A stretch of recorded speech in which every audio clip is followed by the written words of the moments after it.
Good day and a warm welcome to this IISS Global webinar. My name is Antoine Levesques. I'm a research fellow for South Asia at the Institute based in and currently speaking from London.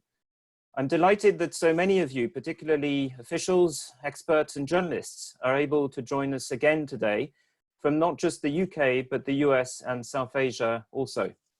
We meet today to discuss South Asian arms control and Pakistan's nuclear diplomacy. There are no substantial arms control measures in place between India and Pakistan.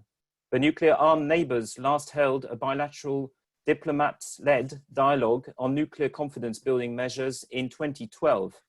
At the same time today, in the context of a pandemic, both countries' economies have sharply slowed down, adding pressure on their overall defense budgets. Has the case for some form of arms control come of age in South Asia? To answer this question, I'm really delighted to introduce, or for some of you, reintroduce our speaker today, Colonel Imran Hassan.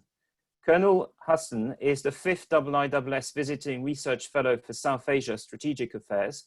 He currently serves as Deputy Director Research at the Arms Control and Disarmament Affairs, AGDA, branch of the Strategic Plans Division, SPD, in the Government of Pakistan. Colonel Hassan joined the IISS in March, just before the UK coronavirus lockdown. Like his four predecessors at the Institute, the focus of this work with us is regional strategic and nuclear weapons related matters. Colonel Hassan spoke previously on the record at the IISS on 28th of May. A recording of that webinar is available on the IISS YouTube channel. Today, our meeting is public on the record and is intended to run like the ones we usually host in our office in London. Colonel Hassan will speak for up to 25 minutes, following which we will have a discussion for the remainder of the hour. With this, let me now turn to Colonel Hassan. Colonel, welcome again. The floor is now yours.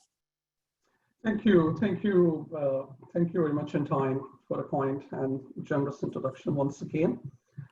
It's been a great privilege to be at IISS, a prestigious institute, and working as a visiting research fellow, South Asia Strategic Affairs with Rahul Rai Chaudhary, our senior research fellow, and his remarkable team, albeit for a short time. First of all, I shall wish all of you to be safe and healthy under these difficult times of COVID-19 pandemic. I'm indeed thankful that you people took up your time to attend this event. Hope you find it useful with some positive and valuable takeaways.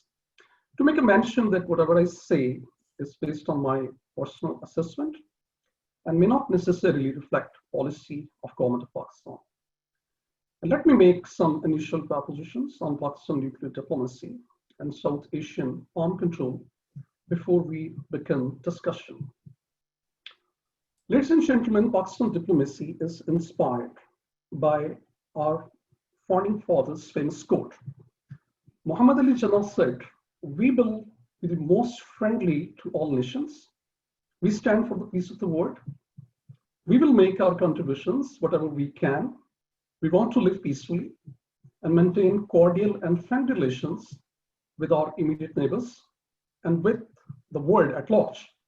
We have no aggressive designs against anyone. We stand by the UN Charter and will gladly make our full contribution to the peace and prosperity of the world," unquote. Pakistan pursues these cardinal principles and its nuclear diplomacy rests on 7 broad strands, as I perceive it. First, to have mutually beneficial relation with all the states on the basis of sovereign equality. Second, to positively contribute towards global security and arms control architecture that ensures common security for all states. Third, to respect global nuclear norms and best practices as a responsible nuclear state. Fourth, to preserve peace and stability in South Asia at minimalistic level of armament. Fifth, to pursue resolution of all disputes through negotiation and dialogues. Sixth, to have non-discriminatory access to peaceful nuclear technology for socio-economic development. And seventh, to contribute as a mainstream partner in the global non-proliferation efforts.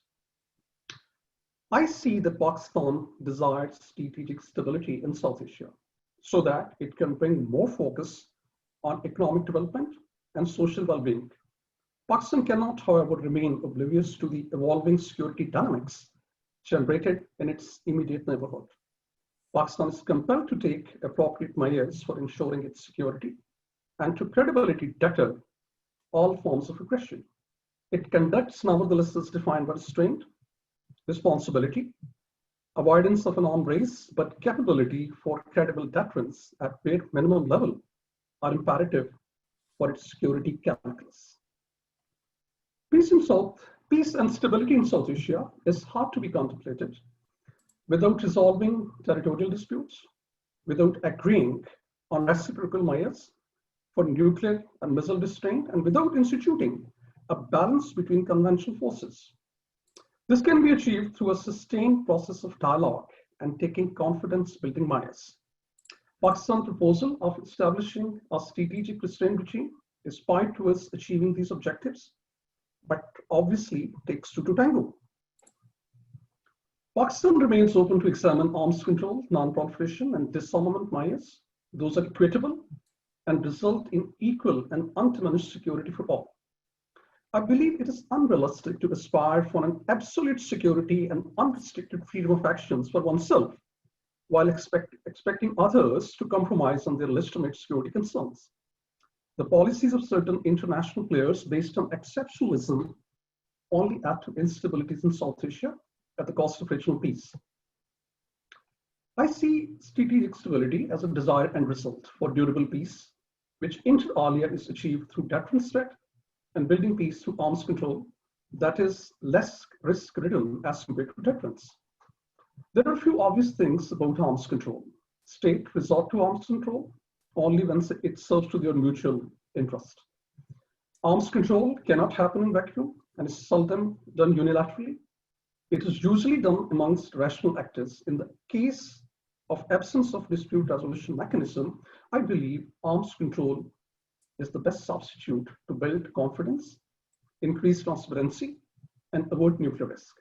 Shedding away from the arms control means no transparency that leads to unpredictability and instability. Ladies and gentlemen, unfortunately, the global arms control and non-proliferation architecture today, as I see, is at a critical juncture. Superpower rivalry inspires others to place arms control on the back burner in an urge to gain comparative strategic advantage. The classic concept of strategic stability is eroded, and the state seeks to gain stability through dominance and competition instead of cooperation. Global arms control structure is depleting, and the disruptive technologies are exacerbating security dilemmas. The modern technologies like ballistic missile defense system, artificial intelligence, lethal autonomous weapon system, hypersonic glide vehicles, and weaponization of space place arms control in a state of absolute freeze, at least at the moment. These trends are incredibly dangerous and implicate global and regional stabilities.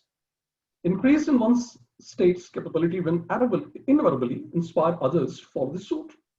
An unending competition for an urge to have technological advantage over rival will continue. The lack of mutual confidence will lead to temptation for comprehensive first strike. Absence of communication during crisis will lead to uncertainties, and the war, therefore, would become more pronounced due to miscalculation and mistrust on each other's defense capabilities. Deterrence, therefore, is the only possible option that strengthens strategic stability and can help avoid war in the absence of armed control.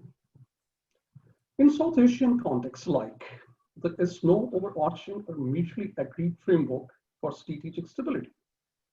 It remains hostage to overload of so-called Indo-Pacific strategy, exceptionalism contributing towards nuclear and conventional asymmetries, and New Delhi's unwillingness to resolve long outstanding disputes through negotiation with Islamabad. There are no substantial nuclear confidence building measures and risk reduction measures in South Asia, and a spark can lead to war. Dangerous not only for the region, but for the world at large. India and Pakistan have contiguous disputed territories that furthermore increase nuclear use risk. Nuclearization of Indian Ocean region poses an additional threat to South Asia. and Asia-Pacific region. But the onus of crisis, escalation, weapons breakdown, and starting a war will be on India, because it endeavors to seek space for limited war under nuclear overhang. Its high-ranking government officials hint renunciation of no first use policy and threatened use of nuclear weapons and provocation. An increasing temptation towards counterforce first strike in a desperate urge of damage limitation. This attitude towards arm control and restraint, unfortunately, is naive. India surprised the world when it cherished to demonstrate an anti-satellite missile test in March 2019. Weaponization of space remains a matter of great concern, not only for South Asia, but for the entire planet, due to its long-term implications on global and regional peace, stability, and security. Pakistan has consistently highlighted the risk associated with the weaponization of outer space that threatens for sustainability of peaceful space activities. The use of force against space-based objects, the development and deployment of anti-ballistic missile system, and their integration into space assets have added worrying dimensions. New Delhi is engaged in unfettered arm development. It is the second largest arm importer of the world.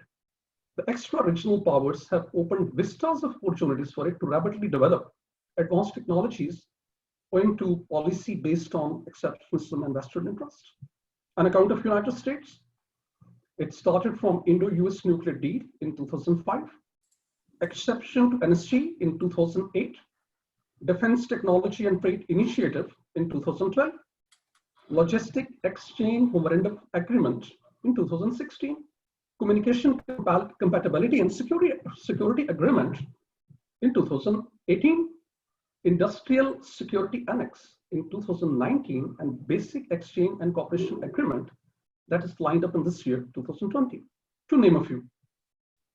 It is acquiring state-of-the-art S-400 ballistic missile defense system and third of its series Akula-class nuclear-powered attack submarine from Russia, and from France, near fifth-generation nuclear-capable Rafale. A few examples.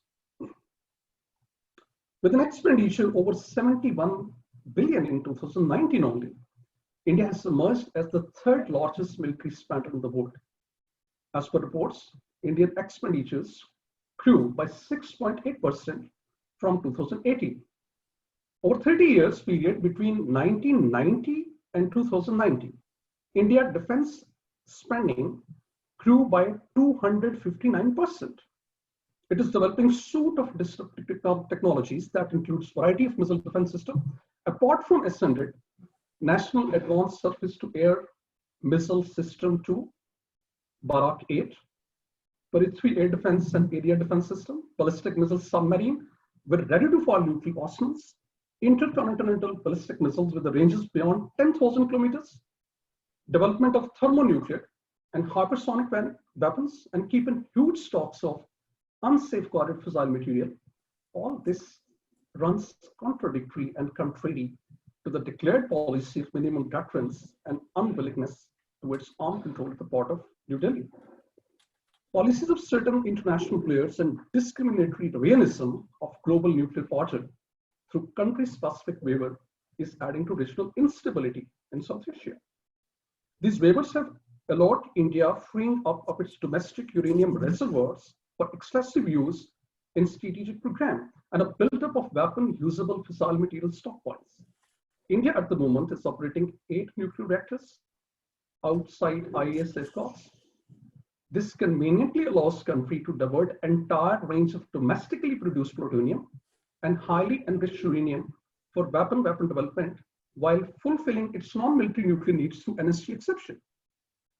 Recent studies by international institutions indicate that India has the largest stock of unsafeguarded fissile material. So the accumulative effect of these generous supplies in development of aggressive doctrine and destabilizing accumulation of arms and pervasive sense of impunity. Pursuit of such policies, when combined with an acquired sense of impunity, has unleashed unprecedented dangers, and the obvious victims are the 8 million occupied people of Jammu and Kashmir, those who have kept in the world largest open prison for over 10 months by 800,000 security forces. Atrocities and human rights abuse in India-occupied Jammu and Kashmir have explicitly been confirmed and reported by many non-partisan international organizations. It is horrifying that all this is happening in front of the entire world in this age of connectivity and awareness. Growing religious fundamentalism and extremism being manifested by current Indian regime is another factor that carries an ideology akin to Nazism, where arms control remains alien. The ideology believes in its own dynamics of chauvinism, superiority of race and creed, superiority of blood, with utter distaste for tolerance and accommodation. New Delhi's strategic behavior persistently seeks predominance in the region by relying heavily on Machiavellian hybrid tactics, stemming from the strength of hard power and nuclear muscle. Most alarmingly, the strategic stability and arms control in South Asia is strained by such an irresponsible and provocative behavior. Ladies and gentlemen, contrarily, Pakistan's nuclear diplomacy is rested on restraint. As a matter of fact, Pakistan was a reluctant entrant into the club of nuclear weapon state. India conducted first nuclear test in 1974 by diverting nuclear material from its peaceful nuclear program, which prompted creation of NSG in 1975. Going nuclear thus became a strategic compulsion for Pakistan. Eventually, Pakistan became an overt nuclear state when it responded to a series of nuclear tests by its neighbors in May 1998, thereby restoring strategic balance in the region. Pakistan's nuclear weapon capability are intended solely for Pakistan's own defense against a specific existential threat, preserve peace and stability in South Asia. Restraint and responsibility remain the cardinal principles on which Pakistan's policy of credible minimum deterrence is rested. Pakistan neither has the intent nor can afford to engage in conventional or nuclear arms race. Pakistan does not seek parity with India, but certainly a strategic balance that prevents space for war and creates conducive environment for social economic development of the nation. Islamabad has always remained open to dialogue and arms control initiative for peace and stability in the region. It proposed a variety of arms control and confidence building measures to New Delhi. Pakistan proposed India to establish nuclear weapons free zone in South Asia in 1974. Joint declaration of non-acquisition or manufacture of nuclear weapons was proposed to India in 1978. To increase transparency and build confidence, the reciprocal inspection of each of the nuclear facilities was proposed in 1979. As a responsible international player and to comprehensively reap the benefits of peaceful side of nuclear, Pakistan offered India to simultaneously sign NPT as a non-nuclear weapon state in 1979. Pakistan also proposed India to simultaneously accept IAEA full scope safeguards that could discourage both the countries' pursuit for weapon development. To reduce the nuclear risk and avoid overt nuclearization, Pakistan proposed India to agree to bilateral treaty banning nuclear tests in 1988. Owing to high-ranking risk attached with the delivery system and emerging technologies, Pakistan proposed India to negotiate South Asia's zero missile zone in 1994. After overt nuclearization of South Asia, Pakistan proposed India to negotiate all-encompassing strategic restraint regime in 1998. Quite recently, just few years back, Pakistan proposed India continuation of nuclear test moratoria and bilateral moratoria on testing in 2016. Pakistan made a policy statement in UN General Assembly in 2016 that India-Ocean region should be a nuclear weapon-free zone. Strategic restraint regime proposed in 1998 is still on the table with all essential ingredients for arms control, confidence building measures, conventional balance, and to evolve a mechanism for conflict resolution. In 2001, Islamabad reiterated the proposal while crystallizing its fundamental principles that both the countries should develop enabling political climate and culture of conflict resolution for reduction of tensions, to establish an institutional mechanism to prevent escalation crisis and develop an equitable and fair regime necessitating balanced obligation on either side. On the beginning of expert level talks, Pakistan shared several proposals with India in the shape of non-paper in 2004. It had a comprehensive framework for arms control, CBMs, and conflict resolution through peaceful means. The proposals encompasses measures for nuclear restraint and conventional balance at political and expert level to avoid nuclear, missile, and conventional arm base, non-acquisition and deployment of anti-ballistic missiles, no operational deployments of nuclear-capable ballistic or delivery systems, maintenance of nuclear weapons on low alert status, and resolving long outstanding disputes through sustained and result-oriented dialogues. So I see with all this that Islamabad has put forth an all-encompassing arms control manual to its neighbor to strengthen strategic stability and negotiate restraint measures to reduce the risk of crisis and conflict escalation in South Asia. But unfortunately, India is not keen. It has stalled the process of expert level talks on nuclear CBMs in 2012, making terrorism as an alibi. Ladies and gentlemen, while concluding, I would say that for arms control to happen plausibly, there has to be an enabling environment, both at regional and global tiers. First, there should be a candid acceptance to accept the mutual security by taking into account the legitimate security concerns of all the stakeholders. This shall reduce the incentives of armed control and nuclear proliferation. Second, strive for global strategic stability through arms control rather than seeking through domination. In a nuclear race, the biggest enemy is war itself. Doctrines and practices seeking space for limited war under nuclear overhang, temptations for preemptive first strike, and nuclear brinkmen must stop. Third, there is no substitute to dispute resolution as a long-term strategy.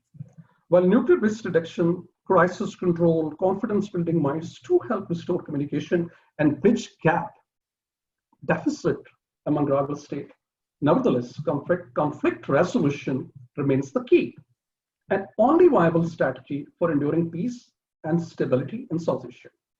And finally, if arms control and non-proliferation regime has to succeed well, it must be depoliticized and made non-discriminatory by the nuclear haves. Policies based on exceptionalism are not only damaging the fundamental spirit of regime, but legitimate security concerns of certain member states. Arms control cannot only help bring stability, but can also help change the political environment. I believe it's the right time that India and Pakistan should take lead to present a model to the rest of the world by taking initiatives for arms control and confidence building measures and resolving disputes through peaceful means. South Asia is the most populous and one of the most resource-rich regions in the world, but also one of the least developed. And only through a peaceful environment can we unleash its resources to fully utilize its true potential. I thank you very much for patient hearing, and I shall be very pleased to answer to your question if you have any. Over to Antoine. Hello, Hassan. Thank you very much. We now have well over 35 minutes for our discussion. This is terrific. I do encourage all of you to participate, asking policy relevant and forward-looking questions as much as you can. Please register your interest in writing or request to take the floor. Can I please ask you to tell us who you are when I give you the floor? And can I ask you to limit yourself to a brief question, minimizing any comment? We have the hands up system for individuals wishing to make an audio contribution. And we have otherwise written questions which are coming in. As you all collect your thoughts, I thought I would ask you, Colonel, one first question. You have, in your overview, given us a compelling case for arms control, and you have discussed how it may relate to conflict resolution. I wonder if you could perhaps just elaborate on the specific relationship between the two, because I think it would be interesting to hear whether conflict resolution is a necessary prerequisite for arms control or not. And secondly, if I may, you gave us a big very comprehensive list of CBMs. I wonder if there are any others which have been on Pakistan's mind, and if Pakistan is keen to suggest some new ones. So 2 questions: arms control and conflict resolution, and CBMs. Thank you, Antoine, very much for asking this question. I'd like to take your second question first. First of all, I'd like to tell you what are the existing arms control and risk reduction measures between India, and I will also like to tell you what additional could be. The arms control measures between India and Pakistan, in fact, predates the formal nuclear dialogue process started in 2004. For example, hotline between DGMOs in 1971, agreement on airspace pollution in 1991, ceasefire agreement not to deploy new posts and defense work along line of control, monthly flag meetings and return of adverted line crossing that was mutually agreed in 2005. Lahore MOU, as a matter of fact, provided a framework for pursuing talks on strategic and conventional arms control measures. India stalled the process, as I told you in my opening remarks, making terrorism as alibi, and the last round of expert level talks held in 2012. So at the moment, there are 4 CBMs or risk reduction measures, as you can say, between 2 countries. First, prohibition of attack against nuclear installation and facilities that was signed in 1988 and entered into force in 1991. It refrains both sides from attacking each other's notified nuclear installations and facilities. Both sides exchange the list of nuclear facilities on an annual basis on 1st January each year. The first list exchange was done in 1992, 6 Pakistani facilities, and there are 11 Indian facilities. The second agreement that exists is on pre-notification of flight testing of ballistic missiles. It was signed in 2004, entered into force in 2005. It is to prevent any misunderstanding and miscalculation arising due to ballistic missile testing. Each side notifies at least 5 days prior to the test. This agreement is automatically extended to 5 years with a mutual consent. The third agreement is on reducing the risk from accident related to the nuclear weapons. This was signed in 2006, entered into force 2007. It takes appropriate measures at national level to guard against any accident or incident relating to nuclear weapons and installation. Seeks to provide immediate exchange of information, and the event which could lead to radioactive fallouts, it is again extendable to 5 years with a mutual consent. And the fourth agreement that unfortunately could not be materialized, that's a hotline between the foreign secretaries to avoid cyber attacks and nuclear risks. That was agreed in 2004, in addition to the existing hotline between DGMs. And the purpose was to manage the risk posed by the cyber attacks in the nuclear installation and prevent misunderstanding, and the reduced risk relevant to nuclear issues could not be materialized due to the disagreement between the 2 sides over the issues of securing line and equipment to be installed. Pakistan proposed wide range of arms control and confidence building measures to India, as I mentioned in my opening remarks. These date back from early 70s till Pakistan offered India a bilateral moratorium on nuclear testing and the Indian Ocean region non-nuclearization proposed in UN General Assembly just a few years back. Pakistan is always keen to consider discussing anything on the table that ensures common security and contributes to peace and stability in South Asia and avoids the possibility of war. On account of new CBMs, in April 2016, India did not share notification of K4 ballistic missile test. It maintained that the agreement only covers ballistic missiles fired from the surface and not from the subsurface. So that's one of the provision one can look into that can be extended to subsurface as well. The ballistic missiles prior notification agreement can be extended to cruise missile tests as well. So there could be plenty and variety of options for consideration by experts on both sides. There is no doubt of it. At the moment, what I believe, what I think, that there is a need to break the impasse. That's fundamental. And to sit for dialogue and negotiation with a serious intent. Another factor that I observed is that over a period of time, wholesome focus of international community has diverted towards conflict management and escalation control measures as a matter of priority. Conflict resolution, as you say, in time, what's the relationship? That's the key for enduring peace. You can do all these things to bring a temporary peace, but certainly an overarching peace need conflict resolution. So you want to fix the nail, you have to hit it on its head. Only then you can fix it. The core issue of conflict, things will not move towards everlasting peace if we don't fix the real core issue. That's very important. The resolution of issue of Kashmir as per UN Security Council resolution, in line with the aspiration of people, is inescapable for during peace in South Asia. India and Pakistan fought 3 major wars over this dispute. And there have been multiple problems owing to this reason that the issue remains unresolved today. Kashmiris are suffering at the cost of basic human rights. It's a high time that the international community should come and assist both countries resolve this long outstanding dispute and bring over 8 million Kashmiris out of these miseries. We all need to rise above the vested interest for the sake of humanity and for the right of self-determination of people of Kashmir. So that's my take on your first 2 questions. Thank you, Colonel Hassan. So if I understood you correctly, there might be some scope for arms control in expectation that there would be some form of resolution at some point. Is that the right short answer? Yes, the arms control measures, CBMs, risk reduction measures, they're good for making the environment smooth, but the real issue is conflict resolution. You have to work on that as a matter of priority. Thank you.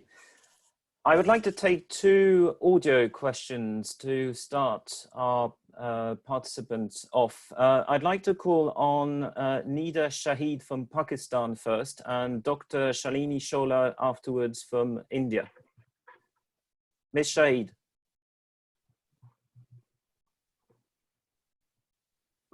I think your microphone might be off.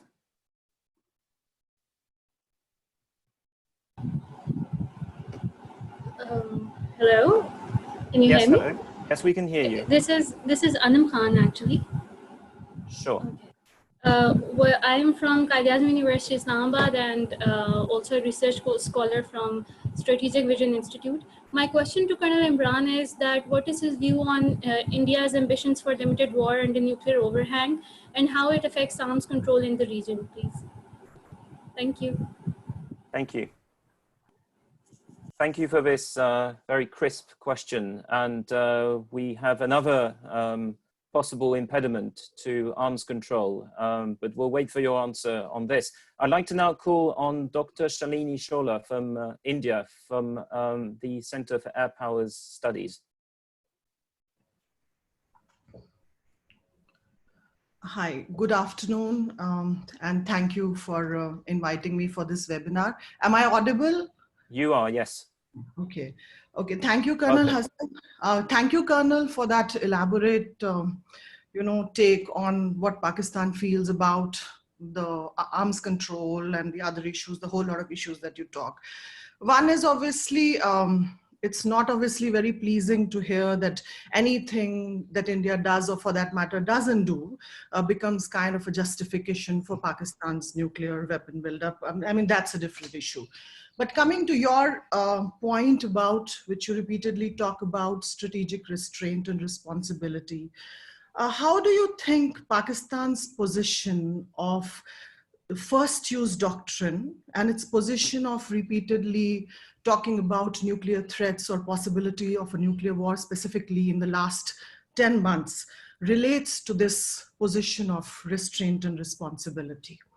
Also about the conflict resolution, I think we cannot essentially link it here because conflict resolution between India and Pakistan are dependent on multiple factors. And the bottom line again comes back to the fact that India is fighting the covert war for the last 40 years. So that's a separate issue. But my main question is about the strategic restraint and responsibility, which you talked about. Thank you. Thank you. Let's now return to our speaker. Colonel Hassan, your answer to these 2 questions, and other participants are sending questions very fast, so I will do my best to pass them on. Sir. Yeah, thank you, Antoine, and thank you for putting across these 2 questions. I'd like to take the limited war first, and then I would like to talk about restraint and responsibility, which lady has talked about. The limited war under nuclear overhang, to me, is a flawed idea. And in my previous webinar, rather my first webinar, I said that I'll begin responding. You remember that, Antoine, with a very profound quotation by, it makes me very pleased to say it on this forum, by Sir Basil Henry Little Hart, that between two nuclear powers, total war makes nonsense, and the limited war makes worse than nonsense. Stratford, an economist, reported in March 2020, the Indian Army chief, while addressing a seminar in New Delhi, he says, for years, Indians were told that if and when the international border between India and Pakistan is crossed, it would escalate to full-fledged war, whereas the Balakot incident demonstrated that if you play the accelerated regimes with skill, military excedency can be established in short cycles of conflict and do not necessarily lead to a war.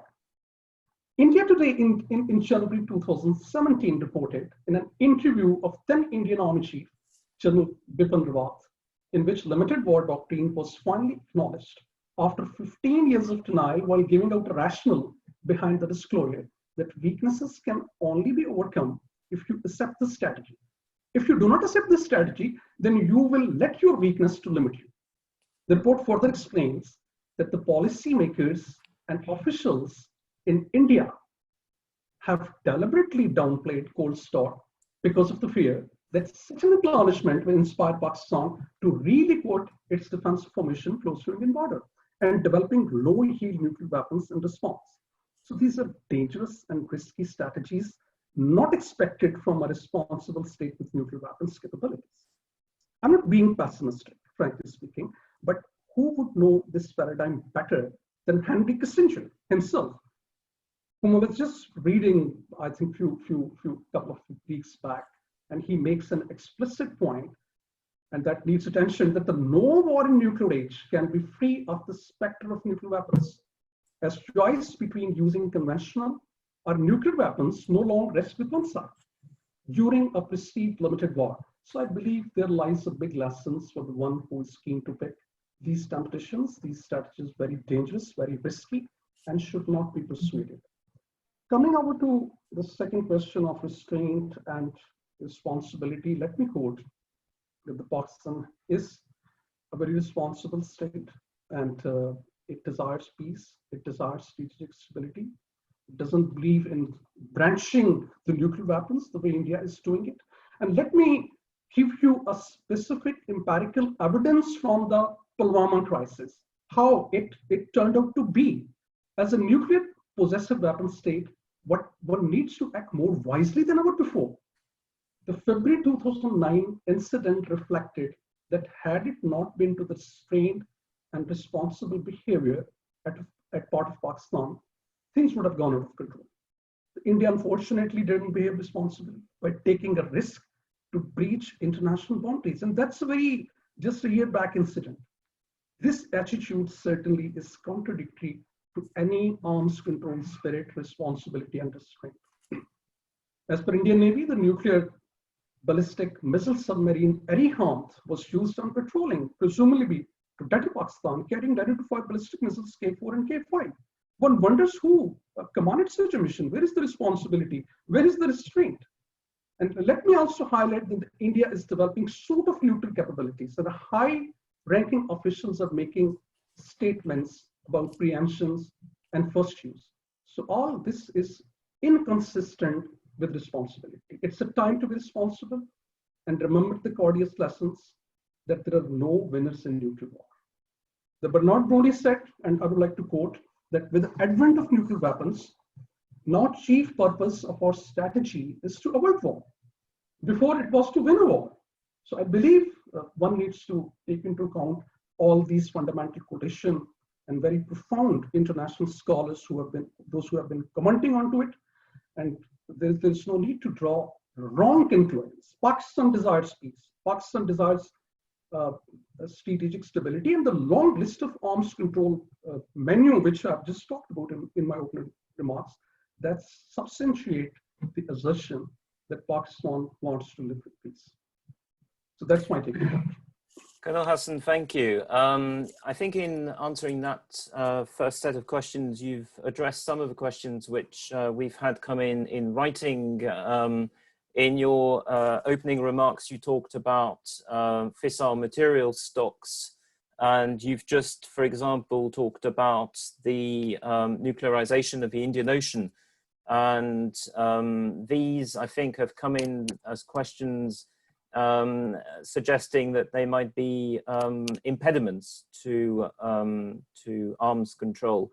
I mean, how much of a, for example, Colonel Rana Asif from the Pakistan High Commission is asking specifically about the Indian Ocean and its nuclearization, which you just talked about. Is this not also an opportunity to ask for a form of arms control with India, precisely because this is an emerging field?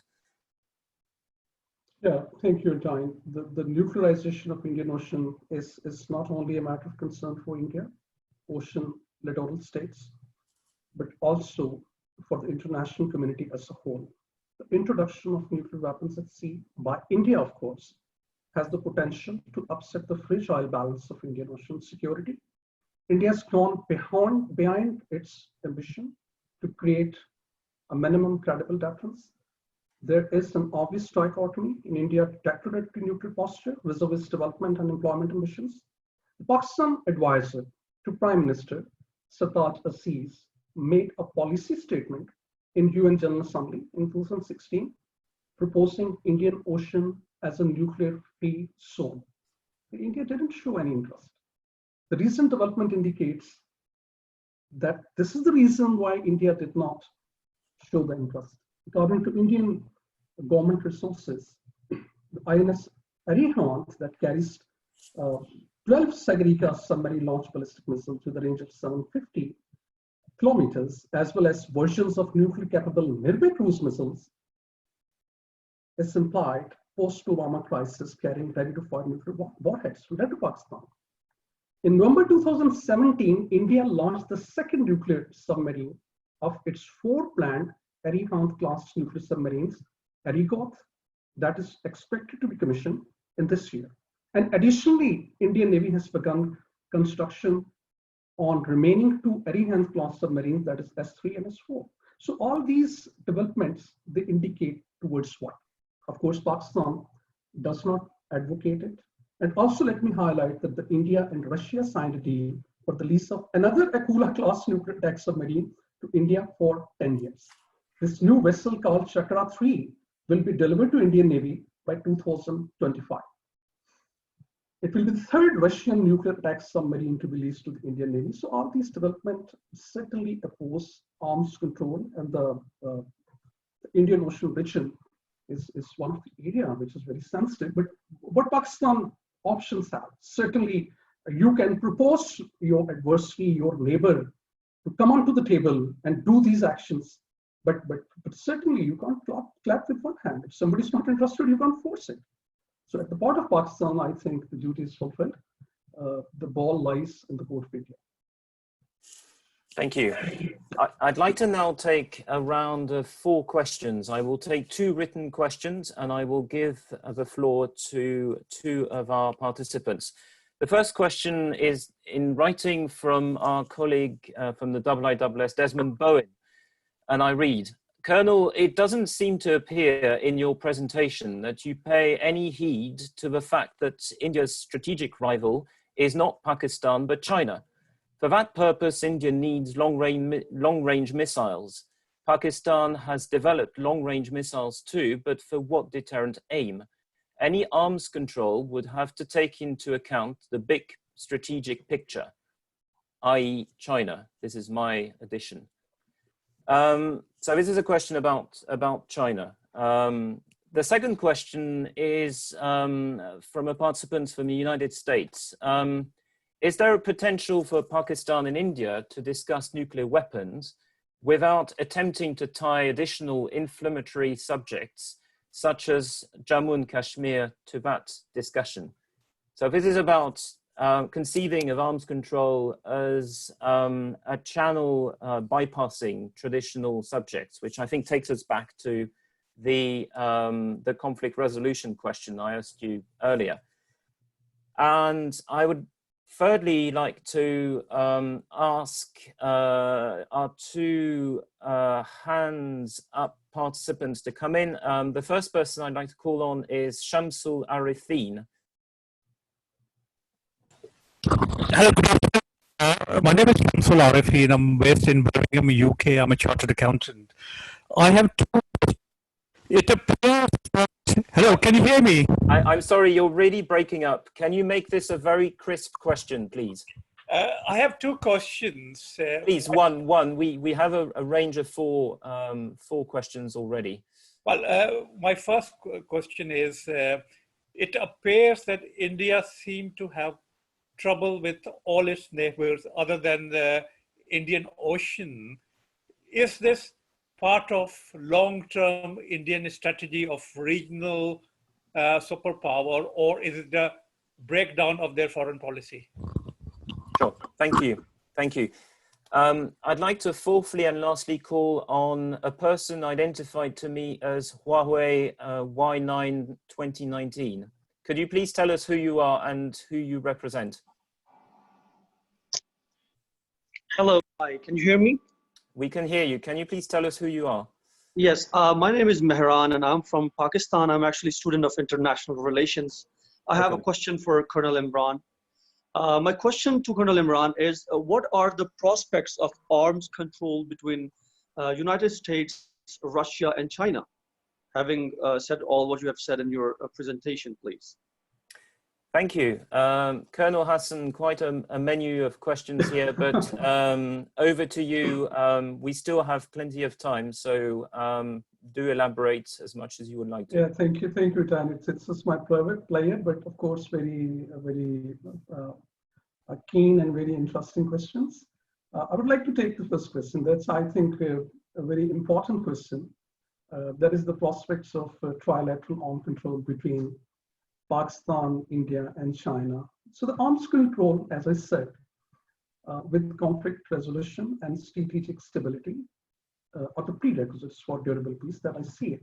The arms control may be bilateral, trilateral, multilateral, cannot take place in a vacuum unless there is a realization on all sides that it benefits mutually. Trilateral arms control is a complex phenomena as compared to bilateral arms control. At global level, there is a debate, and this also adds the fourth question, the last question into it. There is a debate about format that could work the best for stability through arms control. Could it be multilateral, trilateral, or bilateral? For instance, the idea of trilateral arms control treaty between US, Russia, and China is complicated.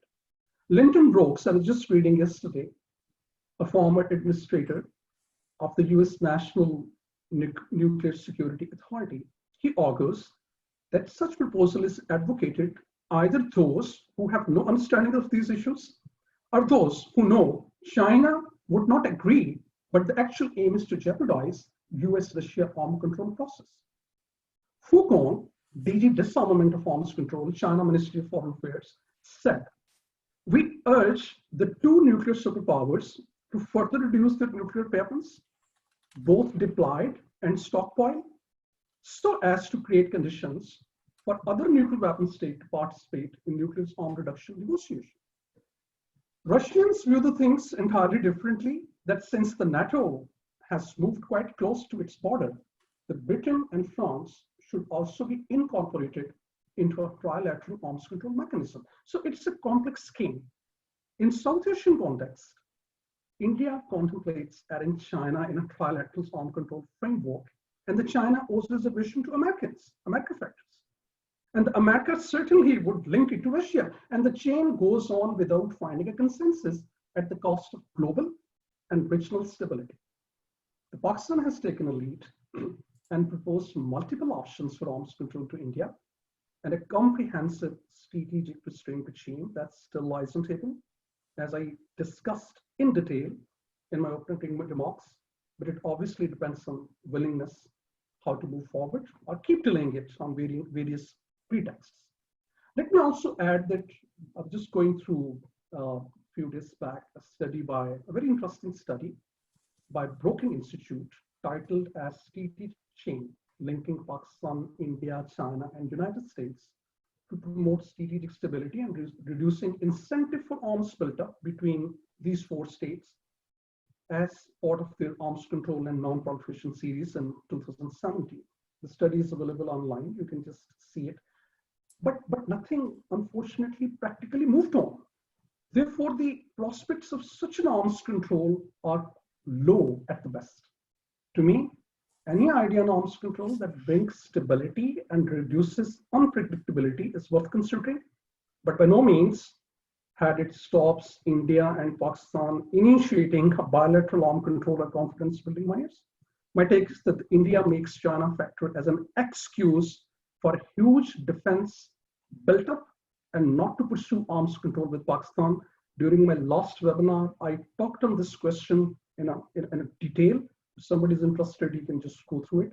Pakistan has put forth all-encompassing arms control mania to India, as I said during question answer and my opening remarks, to strengthen strategic stability. And it possesses all necessary ingredients that may be required to reduce the risk of conflict escalation and arms control in South Asia.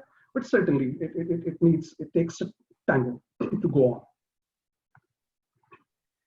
Another question, the second question, that was about the nuclear measures and the conflict resolution. I think we need to see it in a holistic framework. These two things cannot be separated, and these two things can go on side by side. Nobody stops you that you do these measures and you also make a framework that how do you resolve your conflicts. Who says this is not wise to me, that you just focus on arms control and CVMs and you forget about and you isolate the conflict resolution? That's not a good model. So to me, any rational person who would like to think, who would like to see the things happening in a holistic paradigm would concentrate on these two issues simultaneously. There is another question, the Indian bad relations with the neighbors. This is unfortunate, the India which projects as a world champion democracy and all that. While I would do respect, there are issues with Pakistan, there are issues with the China going on. There are issues with the Nepal. The Nepalese government just quite recently has rejected the Indian claims on its territory. And the Nepalese government has moved its security forces to be more proactive. There are issues with the Bangladesh on a Citizen Amendment Act. So I think there has to be a serious thought. India has to look into its behavior. Being a bigger country, one has to be more welcoming, more respectful towards its neighbor, and follow a policy which is based on morality and fair principles. So I agree on that account with the one who has made this question. Thanks, Antoine. Thank you, Colonel Hassan.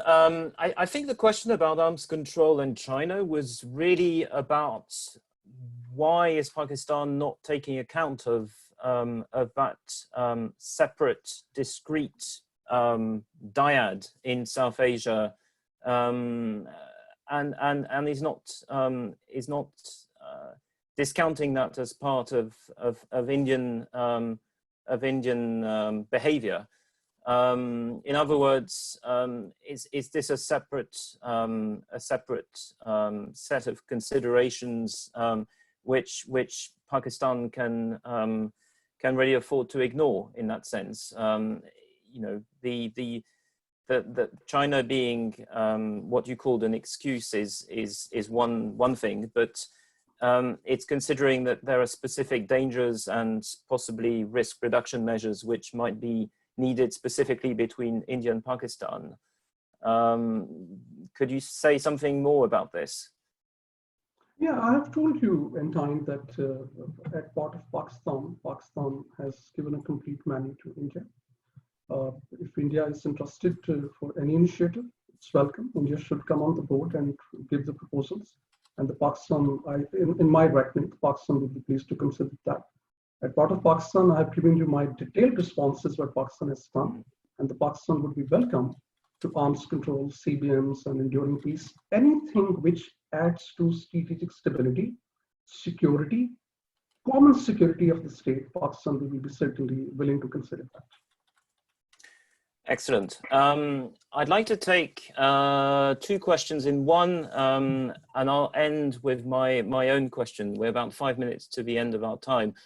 Dr. Tahir Azad from King's College London and Sania Ali Khan have asked similar questions about India's fissile material stocks. How do these affect prospects for arms control? I suppose it's the same question.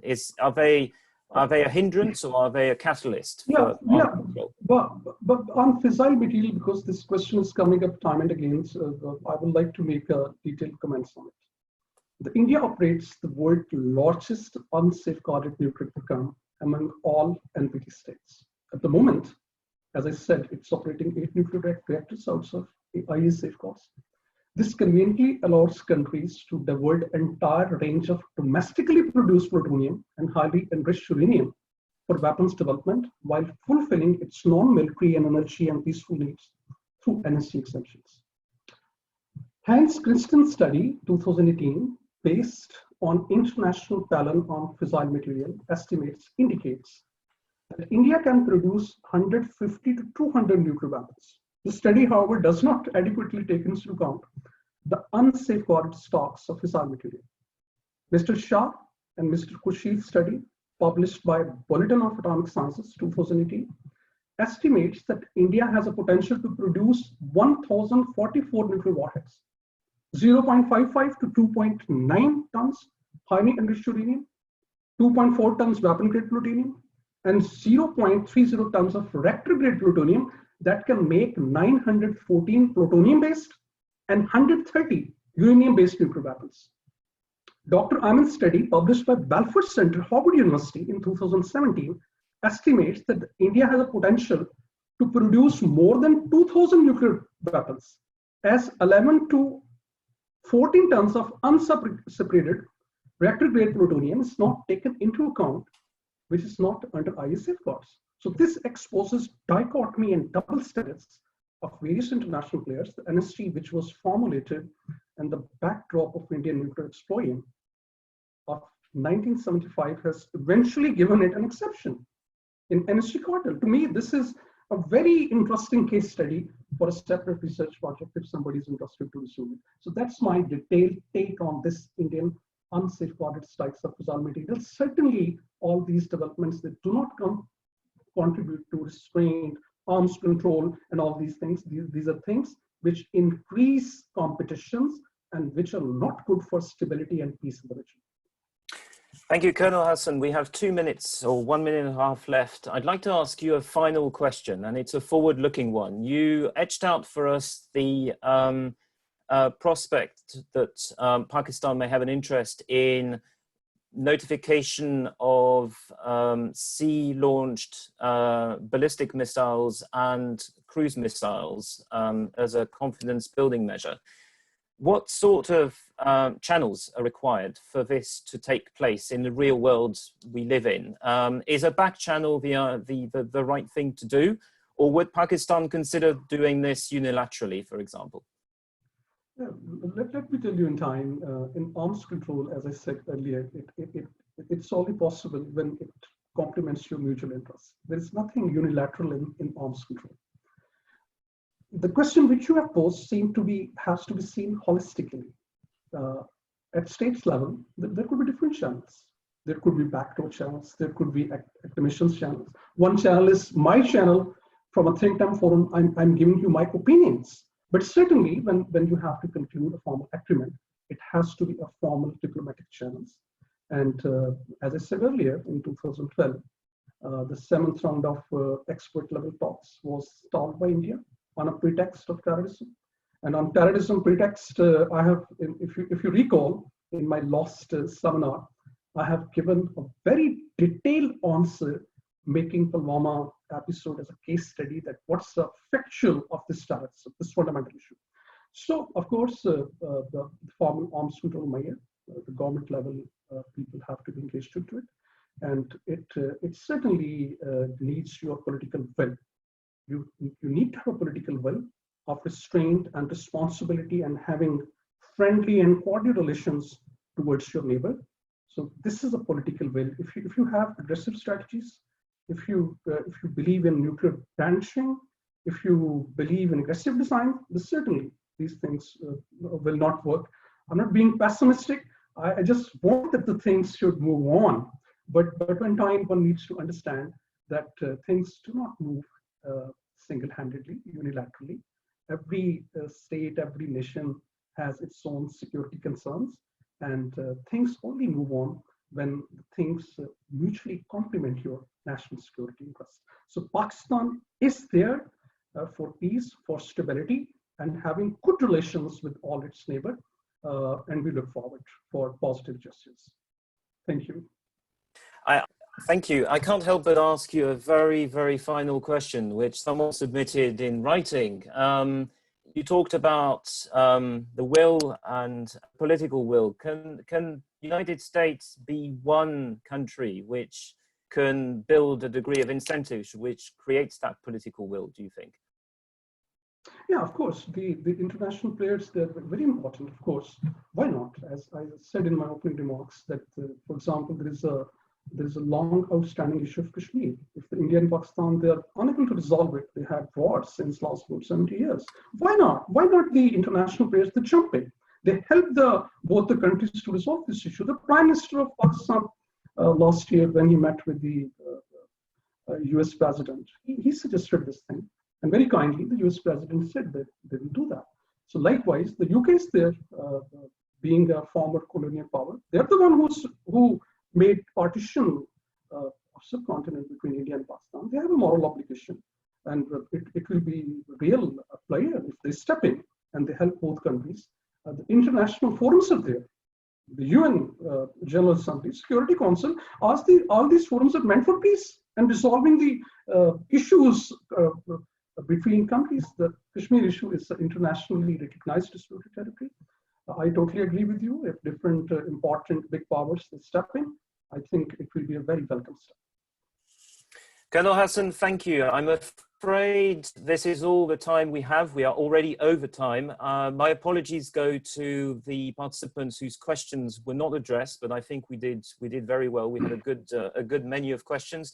I'd like to thank you all for taking part and joining us in this very rich, policy relevant two-way discussion. I hope you'll be warmly thanking our speaker for it today. Stay tuned for our next IISS South Asia program webinar, and do visit the IISS YouTube channel in the coming days for the recording of this virtual discussion. And let me close by saying goodbye to all of you and stay safe. Goodbye. Thank you, Antoine. Pleasure being with you. Okay.